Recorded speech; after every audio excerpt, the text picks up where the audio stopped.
त्या मीटिंगमध्ये 25 जागा शिवसेनेला आणि 50 जागा भाजपला अशा पद्धतीची राष्ट्रवादीला निश्चितपणे शिवसेनेचे नेते आदरणीय गुलाबरावजी पाटील साहेब आणि भारतीय जनता पक्षाचे नेते आदरणीय गिरीशभाऊ महाजन साहेब यांच्या आदेशानुसार शिवसेना आणि भारतीय जनता पक्षाची महायुती या ठिकाणी झालेली आहे आणि त्यांच्या आदेशानुसारच आज प्रभाग क्रमांक 2 मधील आदरणीय संतोष पाटील आमचे महानगर प्रमुख त्यांचा उमेदवारी अर्ज दाखल केला आहे.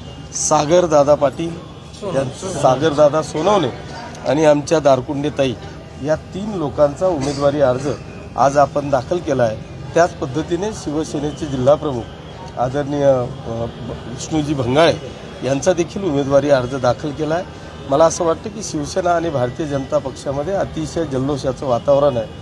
कोणाला थांबवावं हा प्रश्न सगळ्यांसमोर आहे, पण मला खात्री आहे की दोघंही नेते आदरणीय गुलाबरावजी पाटील आणि गिरीश महाजन साहेब हे दोघंही व्यवस्थितरित्या तोडगा काढून 100% शिवसेना आणि भारतीय जनता पक्षाची महायुतीचं सरकार या जळगाव महापालिकेवर बसेल याची मला खात्री आहे. ज्यावेळेस आमची पहिल्यांदा हॉटेल प्रेसिडेंटला मिटिंग झाली त्या मिटिंगमध्ये आमचा 25-50चा फॉर्म्युला ठरला होता आणि त्यामध्ये 50मध्ये राष्ट्रवादी काँग्रेसला काही जागा देऊ अशा पद्धतीची चर्चा त्या ठिकाणी प्राथमिक झालेली होती.